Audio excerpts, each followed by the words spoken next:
My boss mocked our janitor every single day, saying his shoes were worth less than the toilet paper in our office. He had no idea about one thing. Arthur stayed in the building every evening not to clean, but to make a decision that was about to completely destroy my boss's life. Marcus was a developer who breathed arrogance. He wore $4,000 suits and drove a gold-wrapped supercar that he parked diagonally across two disabled spaces.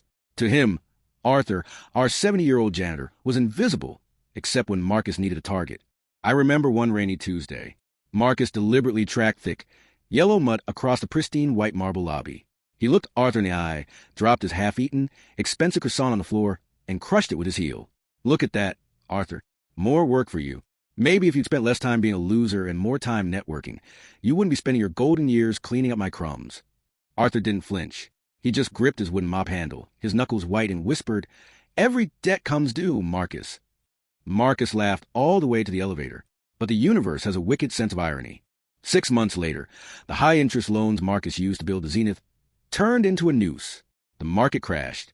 The gold-wrapped car was towed away in the middle of the night.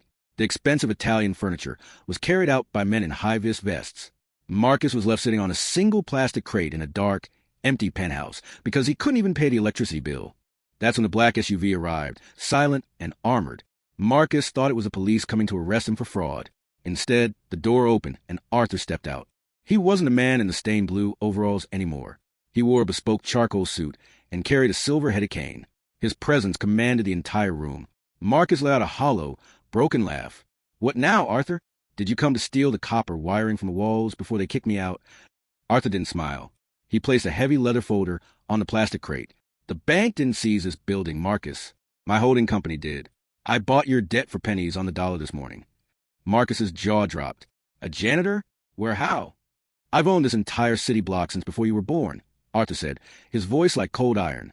"I took the job here to see if the man building on my land had a soul. I watched you for 3 years, Marcus. I watched you kick people when they were down. I watched you treat kindness like a weakness." Arthur turned toward the floor-to-ceiling window, looking at the city lights. "Tomorrow, this building becomes a shelter for the people you priced out of their homes. And as for you, I'm offering you a position. Minimum wage. You start at 6 a.m. in the lobby with a mop. Let's see if you can handle the loser work as well as I did.